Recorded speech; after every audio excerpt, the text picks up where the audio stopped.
Okay. Now a good time? Okay. So I have a question. So if a healthcare worker gets the hepatitis B vaccine series, and you do a post-vaccination serology and it comes back negative, what do you do?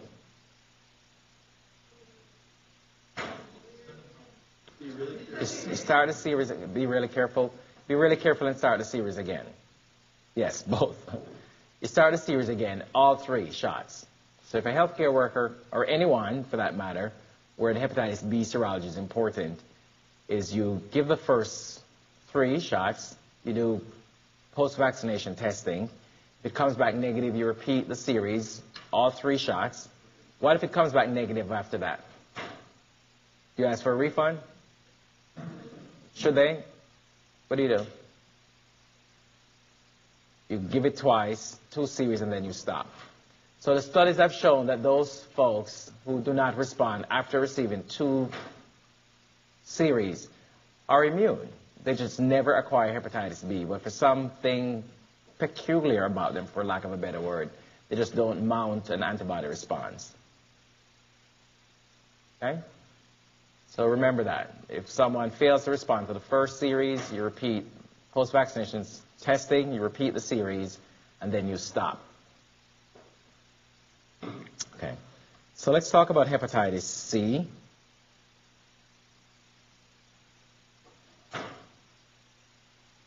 So hepatitis C is a member of the flavivirus family. Other members include yellow fever virus and dengue. Has anyone here ever had dengue before? I have. It's not fun. Enveloped single-stranded RNA virus. Humans and chimpanzees are the only known reservoirs, and there are 6 serotypes or genotypes and multiple subtypes based on high variability of enveloped glycoproteins.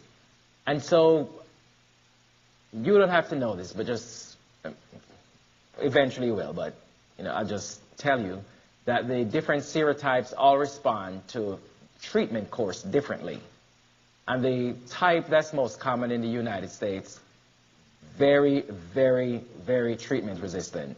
The type that's found in Southeast Asia more commonly is much more treatment sensitive. If you're an infectious disease doctor, then you have to know all 6 types and the subtypes, but for medical school and general medicine, we'll forgive you. Here's hepatitis C infections in the United States from 1985 to 89, about 242,000 cases. For 2001 alone, it was about 25,000 cases, new cases. Deaths from acute liver failure is rare. Persons ever infected, about 3.9 million.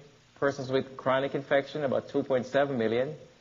Hepatitis C-related chronic liver disease occurs in about 40 to 60%, much higher than Hep B, definitely higher than Hep A, where you don't have that. And deaths from chronic liver disease per year is about 8,000 to 10,000. Pretty high.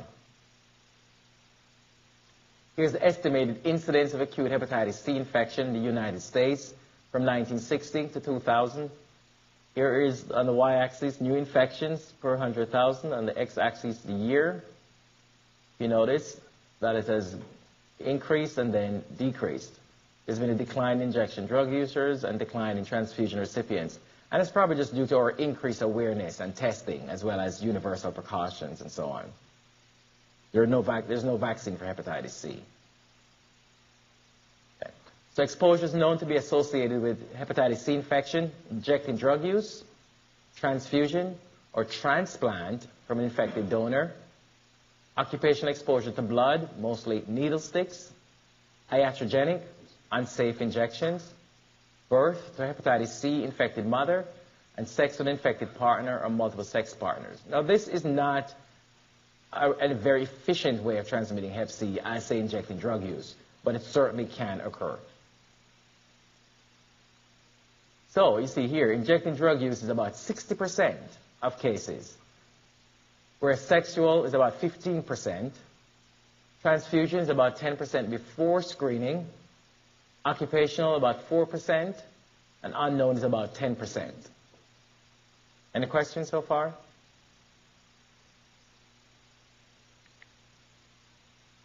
is post-transfusion hepatitis C, the percent of recipients infected versus the year, all volunteer donors, hepatitis B surface antigen testing. You notice the big decline once we start looking for it. Donor screening for HIV risk factors. Anti-HIV antibody tests became available in about 87. Screening for ALT and anti-hepatitis B core, then anti-hepatitis C, and improved hepatitis C tests. So once we start looking and screening, there's been a gradual decline, well, not gradual, dramatic decline in hepatitis. Once we start screening for either by laboratory tests or risk factors. Is that clear? Sort of, kind of? I probably shouldn't have Hep C here because that's what's confusing you. I should just say post-transfusion hepatitis, and it's all of them, C and B, and then HIV is also associated with hepatitis B. They tend to go together. So once we start looking and screening, the prevalence has dramatically decreased over time. Injecting drug use and Hep C transmission, highly efficient. Contamination of drug paraphernalia, not just needles and syringes. You know, hepatitis B and hepatitis C are really very hardy viruses. I mean, they live on surfaces. Unlike HIV, HIV doesn't live for very long outside of the body. So if you were to go into a patient's room and there's some dried blood on a sheet, and you sit on, you know, whatever you do on the sheets, which you shouldn't, right? I'd be more worried about hepatitis B and C as opposed to HIV. Different from a needle stick, right? If there's a needle stick that has fresh blood and a hollow bored needle and so on, then we have to talk more about HIV. But as far as just simple contact to intact skin, more worried about hepatitis B and C than you would HIV. Right? Rapidly acquired after initiation, 30% prevalence after 3 years, 50% after 5 years, 4 times more common than HIV. Inefficient by occupational exposure, but can occur. Average incidence 1.8% following needle stick, associated with hollow bore needles, just like HIV. Case reports of transmission from blood splash to eye, right? You know, someone comes in with an abscess or something and you try to lance it and it squirts right in your face. That's why glasses are good. It's better to be 4 eyes, because it works. Okay, 1 from exposure to non-intact skin. Prevalence 1 to 2% among healthcare workers, lower than adults in the general population, and 10 times lower than for hepatitis B infection. So it's hepatitis B, most efficient, followed by hepatitis C, followed by HIV. How many times have I done that? All right, good. Transmission only from women with hepatitis C RNA positive at delivery. So the woman must have a viremia going on for transmission to occur. Average rate of infection is 6%, higher, 17% if the woman is co-infected with HIV. So women or men or HIV infected will have a higher hepatitis C viral load. No association with delivery method, no association with breastfeeding. So if you have hepatitis C and B, you can breastfeed. If you have HIV, you can breastfeed, but you shouldn't. Right? Make sense? Because the infant can acquire HIV from breastfeeding, but you won't acquire hepatitis C from breastfeeding. Okay. Infected infants do well. Severe hepatitis is rare. Unlike hepatitis B, where infants are very likely to become chronically infected. Are you noticing the difference between them? Good. I gather that means yes. Okay. Sexual transmission occurs, but efficiency is low, rare between long-term steady partners.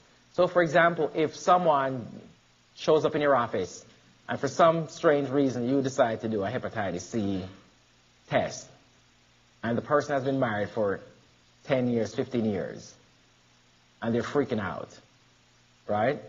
One of the questions they're going to ask you is, should I start now using condoms with my partner? What do you say? There's only two answers. So, so you have 50% odds. So half of the room say yes and half say no. Well, if they have been married for any period of time and one is positive and they haven't worn condoms, then you say keep doing what you've been doing. Right? It's very not so officially sexually transmitted. There are many couples, regardless of what. What's her name? Pamela Anderson says. Regardless of what she says. Very, very, right? It's more likely drug use. Okay. But I didn't say that. Factors that facilitate transmission between partners is unknown, right? Accounts for 15 to 20% of acute and chronic infections in the United States partner studies. Low prevalence among long-term partners. Infections might be due to common percutaneous exposures, example, drug use, but male to female transmission more efficient, which is more indicative of sexual transmission. So it's less likely to be sexually transmitted, more likely to be drug use, but it can be sexually transmitted. So if someone comes in and says, I think I got it through sex, you don't say they're crazy, unless they're Pamela Anderson, because it can occur. Okay. Household transmission. Rare, but not absent, could occur through percutaneous or mucosal exposure to blood, contaminated equipment used for home therapies. So if you have a family member, aunt, uncle, niece, or nephew who has hepatitis C and you're caring for them, you are at risk, and healthcare worker. Theoretically, through sharing of contaminated personal articles. So if you share razors with your buddy, or you share a toothbrush with your cousin, not a good idea, but it has occurred. All right? Don't know why you would want to do that, but if you're going to camping trip and you forgot yours. Actually, there's a lot, but it didn't become a lawsuit, but as a resident, there was a mafia person who, this is in the heights of HIV, and it's a true story, decided that he didn't want the hospital blood. His brother would give, they had the same blood type. He wanted his brother's blood, try saying that fast, his brother's blood for the transfusion, and he got it. You know what happened? His brother was HIV positive. Guess who got HIV and which hospital settled out of court? All right, so you never know. And that's true, I'm not making that up. Taught me a lesson. And I wasn't the resident, for the record. Okay, so other potential exposures to blood.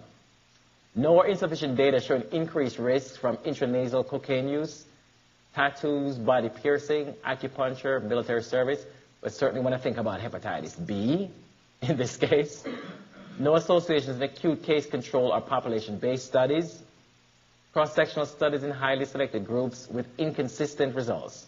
So temporal relationship between exposure and infection is usually unknown, biologically plausible, but association or causal relationship not established. So there's still some things that need to be worked out. Pathogenesis. So it also affects the hepatocytes. Much like hepatitis A and B, you have liver damage and clinical illness due more to elicited immune response as opposed to direct cytopathic effect. Like other chronic liver diseases, Hep B and chronic alcoholism can cause hepatocellular carcinoma. In fact, you don't want to have hepatitis B and hepatitis C and drink alcohol. If you want to knock yourself off real fast, try that combination.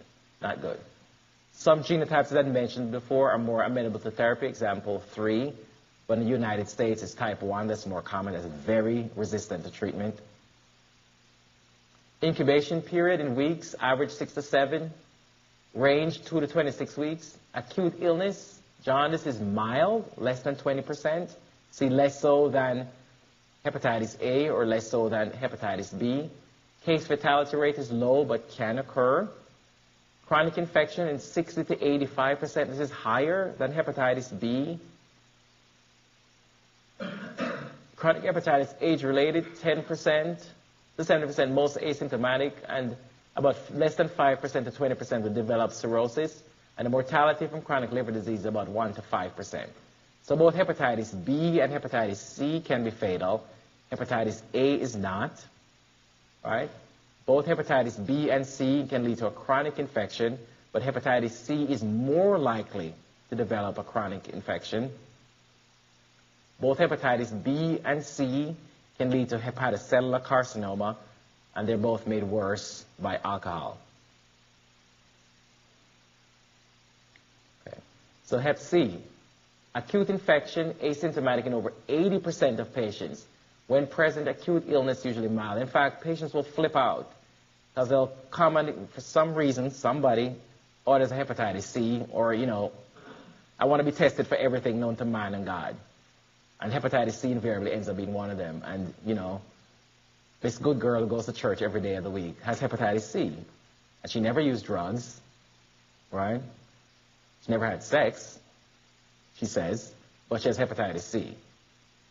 Because you can acquire it without even knowing. And that's because the virus also lives on, as I said, it's very hard, it lives on surfaces. So who knows where you got it, right? Question. I shouldn't say good girl, I should say good boy, just to be fair. But,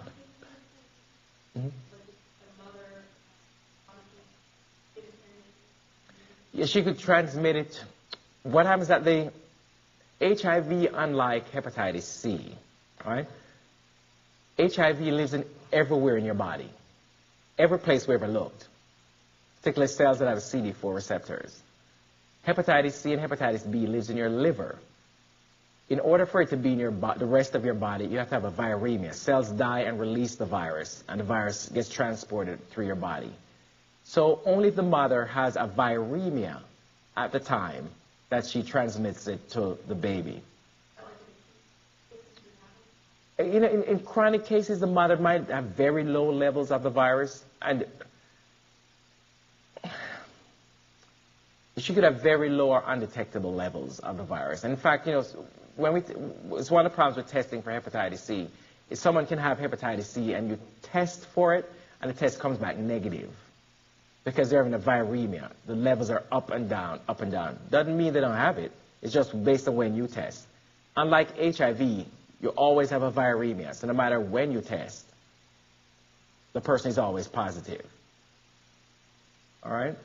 That's an important distinction.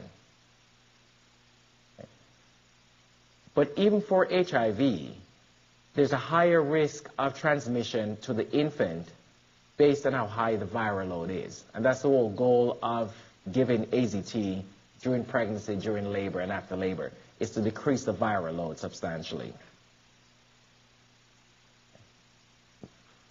Did I clarify that for you? Okay. When you have symptoms, jaundice, nausea, abdominal pain, loss of appetite, dark urine, so you see right away all three of the hepatitis, or four, A, B, C, D, same symptoms. Hepatitis C, acute infection, 15% recovery and clearance, but 85% have a persistent infection, which go on to develop a chronic hepatitis, 6% liver failure, 20% cirrhosis, and 4% hepatocellular carcinoma.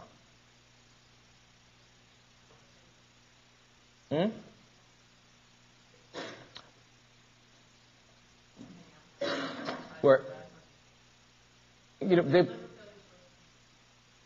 I know, see, somebody's smart. She's doing the math and she adds up the percentages. And she asked me, what happened to the other people? They don't get any of these. They say chronic hepatitis. Yeah, say chronic hepatitis. Well, that's a good question, yeah. But you never know. Another way of asking the question is, are there predictors of someone who's going to move on to that? And certainly if any other insult to the liver, so alcohol is the most famous one, is certainly going to push you there. Hepatitis C and hepatitis B doesn't make HIV worse, but HIV makes Hep C worse and Hep B worse. All right? So there are certain cofactors that can make you more ill.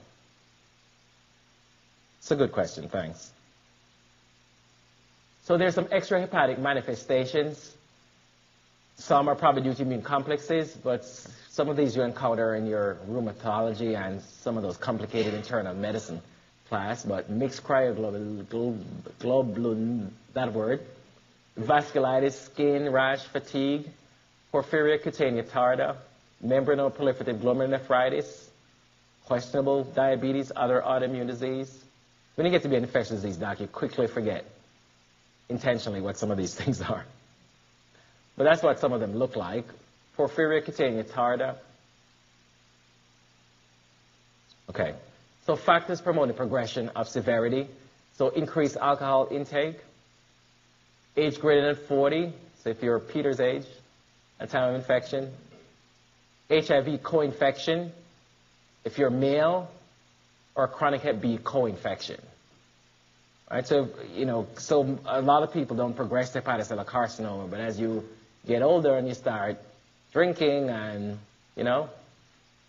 or maybe you're drinking now, but it gets worse. She says yes. Here's that graph that keeps coming up, and I won't even talk about it. Okay, so here's the diagnosis. It's the ELISA, enzyme-linked immunosorbent assay. It's a serologic test, which is usually positive within 2 to 5 months after infection.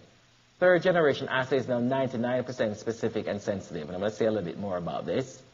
But a confirmatory testing is either PCR, which is positive 1 to 2 weeks post-infection, both quantitative and qualitative, or a REBA, recombinant immune blood assay, looks for 2 or more antibodies. And then there's genotype testing done when treatment anticipated. Now, ELISA is associated with false positive and false negative. If somebody has a negative ELISA for hepatitis C, doesn't mean that they don't have hepatitis C, right? Because you have a high false negative rate. So you have to repeat it. Or let me back up. High false positive. If it comes back positive, doesn't mean that they have hepatitis C. You have to do a confirmatory test. So it's similar to HIV, right? HIV has an ELISA and has a Western blot. So never stop at an ELISA. And we see that all the time. Providers will order, the lab will only do a screening test for hepatitis C and stop if it comes back positive. That's different from HIV. For HIV, if the lab does an ELISA and the ELISA comes back positive, then the lab automatically does a Western blot. Right? Not so for hepatitis C.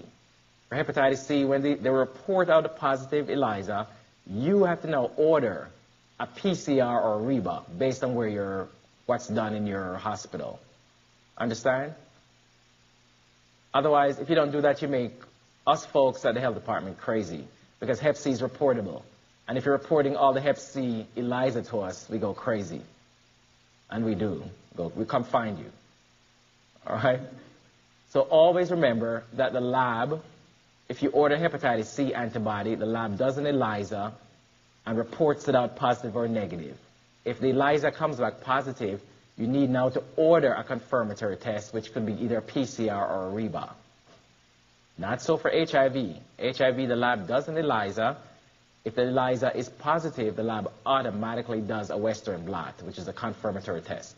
Question? Why would you use the PCR first if it's positive before the ELISA? Because the PCR costs a lot of money.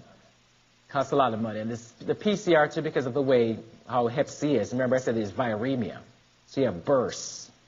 So you might do it and it comes back negative as well. That's a good question. Uh-oh.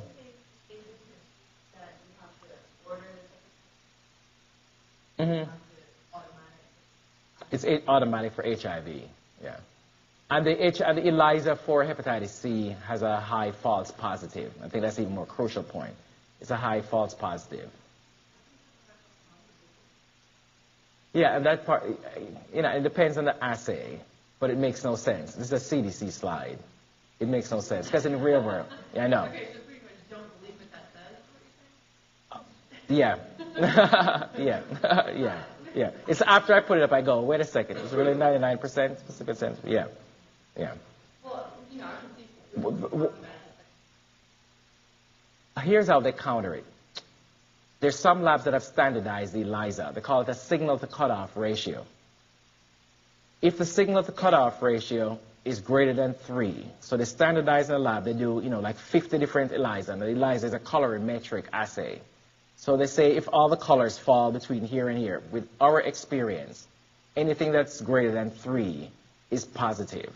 So in some cases, not all hospitals will have the PCR REBA.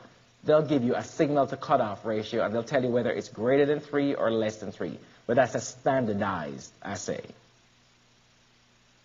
So I guess the take-home point is when you get an ELISA for hepatitis C, just be cautious. Know which facility you're working in, and how the diagnosis is made in those places. That's a good point. Appreciate that. Or call me, all right, if you're here. Okay. So based on increased risk for infection, hepatitis C testing is routinely recommended. If you've ever injected illegal drugs, received clotting factors made before 1987, received blood organs before July 1992, ever on chronic hemodialysis or evidence of liver disease, or routinely recommended based on need for exposure management, so healthcare, emergency, public safety workers, after needle stick mucosal exposures, hepatitis C positive blood, or children born to hepatitis C positive women. But if you would know that for the mama, you would check a viral load at delivery.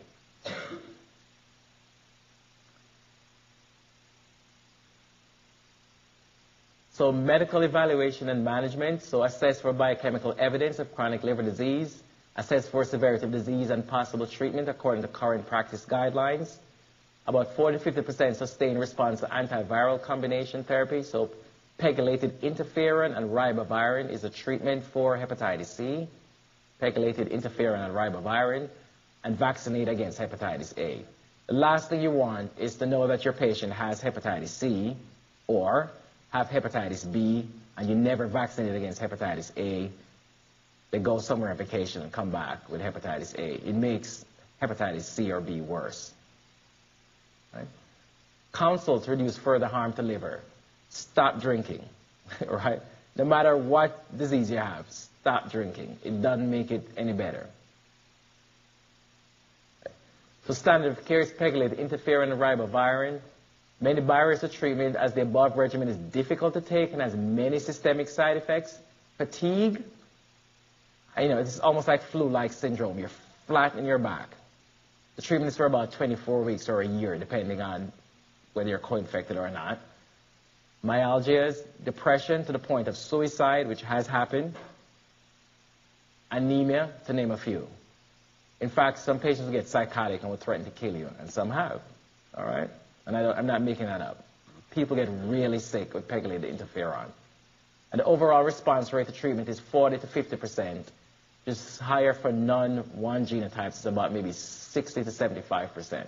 But that's not good for something you have to take for several weeks and feel very sick. And it's hard, too, in that as a provider, you don't know whether it's a side effect of the medicine or is the person really sick. If someone says, I haven't been able to get out of bed for the last 2 or 3 weeks and I feel like I want to kill myself, do you say, oh, it's all right, we're treating your hep C, go home? Bad idea. So a lot of these patients end up on antidepressants. They have thyroid problems. They end up on Synthroid. You have to treat the symptoms. Question?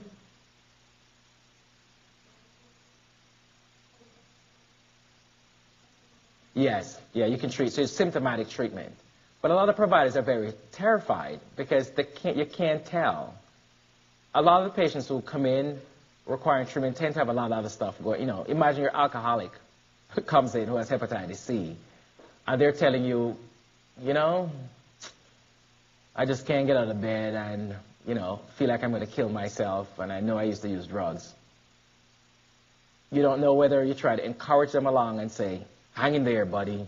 In a year you'll feel better. Go home, and that's why treatment for hepatitis B and C has gotten so specialized.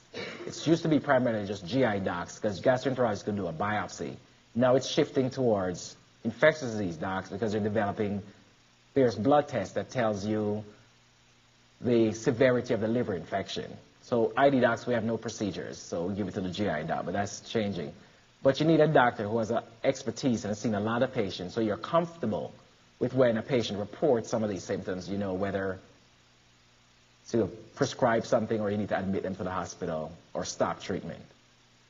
All right? Questions? Something about the thyroid, is that as a result of treatment? Or is that Treatment, yeah, one of the treatment. I wish I brought the list. There's about 15 different side effects or more to pegylated interferon. It's a lot. Just name a side effect and pegylated interferon, does it. It's horrible, but we give it anyway. So immunoglobulin and antivirals not recommended for prophylaxis. So that's different from hepatitis A and B. For hepatitis A and B, there's immunoglobulin. right? That's available. Follow up after needle sticks, sharps, or mucosal exposures to hepatitis C positive blood. You test the source for anti-hepatitis C, the test worker if source anti-hepatitis C positive, and then you do a baseline and you follow up 4 to 6 months later. But each facility has their guidelines as far as frequency of follow-up. But certainly you want to follow up. And you confirm all hepatitis C results with a REBA or PCR, and refer infected worker to specialists for medical evaluation and management. Don't forget that. Employee health.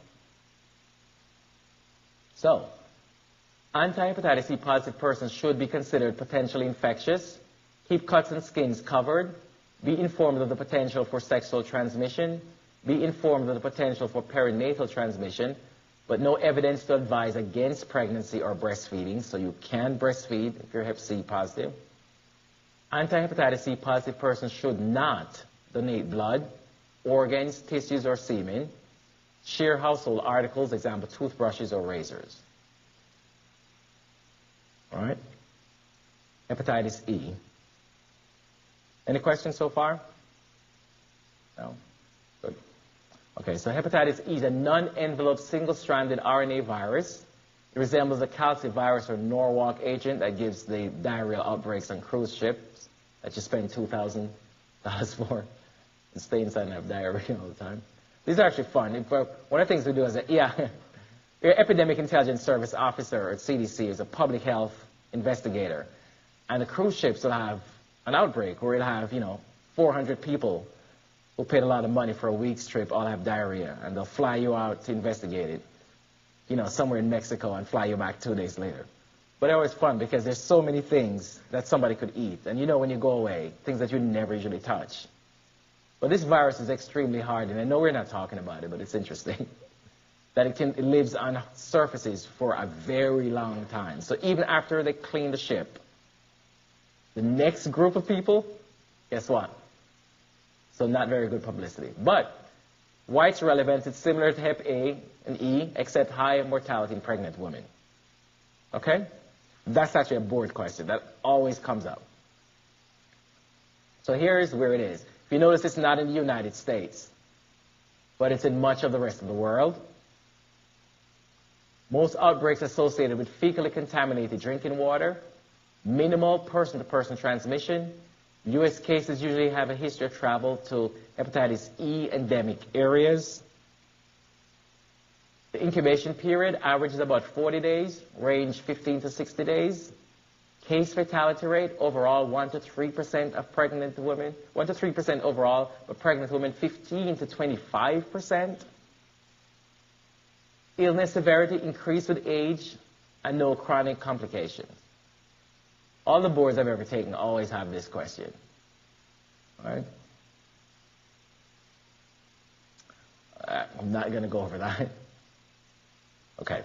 So, if you're pregnant and traveling, avoid drinking water and beverages with ice. Because a lot of times you get a drink, not really, you're trying to avoid the water, but you put ice cubes in your drink. Guess what? That ice cube came from water that was just taken out of a river with a farm north. All right? So no ice cubes. Uncooked shellfish, uncooked fruit, vegetables not peeled or prepared by traveler. You always want to have your food hot.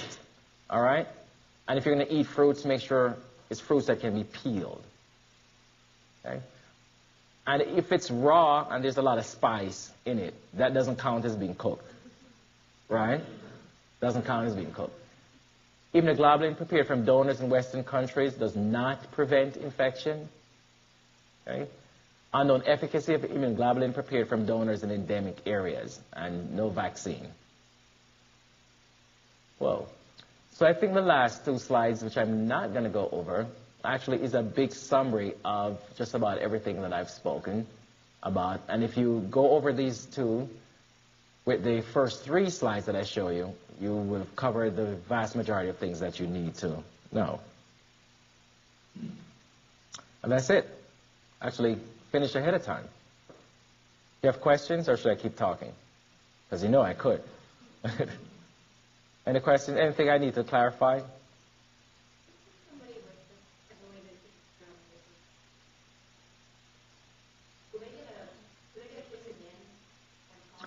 Yeah, so hepatitis A and hepatitis B can give you lifelong immunity, but not hep C. Yeah, that's another difference between them. Yeah.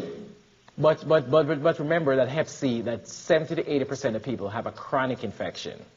So you can either stay chronic infected or you can reacquire. No. If you go back to your habits, if you go back to injecting drugs. But usually, we select, we do very careful selection of candidates for treatment because the treatment is so horrible. If someone has a baseline depression, doesn't exclude them from getting treatment. But you want to make sure they're on therapy before you start. But if someone comes in with, rabid schizophrenia, probably don't want to exacerbate that with interferon. Right? You do a screening for thyroid function. Right? You screen and then you put the person on therapy. If someone is an alcoholic, you make sure they've gotten counseling against drinking and have them stop for several months before you start treatment. So we sort of reduce that risk that somebody's going to go back and put themselves in a setting where they could get re-exposed. Okay? But most of the infections in hep C is chronic, so sometimes it's hard to tell. Mm-hmm. Lower symptoms. But they have higher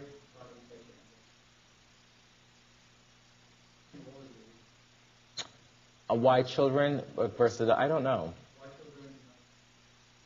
We don't know. We don't know, because same thing for hep A. Kids give you every single thing in the world. They're like incubators, petri dishes. I'm sure there's probably an immunologic basis, but you think that the immune system of adults is more developed than kids. But I don't know of an explanation for it. An important thing for hepatitis A, as I said, is that if there's an outbreak, that you need to go back 2 weeks from the time someone develops symptoms for contact tracing. So if someone gets, you go, where are you going to eat lunch later? Zestos? Right, that's idea. You go to Zestos and you eat today, and you develop whopping diarrhea and abdominal pain and so on. As an adult, the day you develop symptoms, we have to go back 2 weeks in the past with everyone that you have tossed a salad for prior. All right, because then that's when you're most infectious. And so the infection gets spread very easily because kids can run around and drool over everything. And they're dropping virus all over the place, and they slob all over you. And then you get it, you come to your class, and you hug your classmate and kiss your classmate, and they get it, right? You don't believe the last part, right? Any other questions?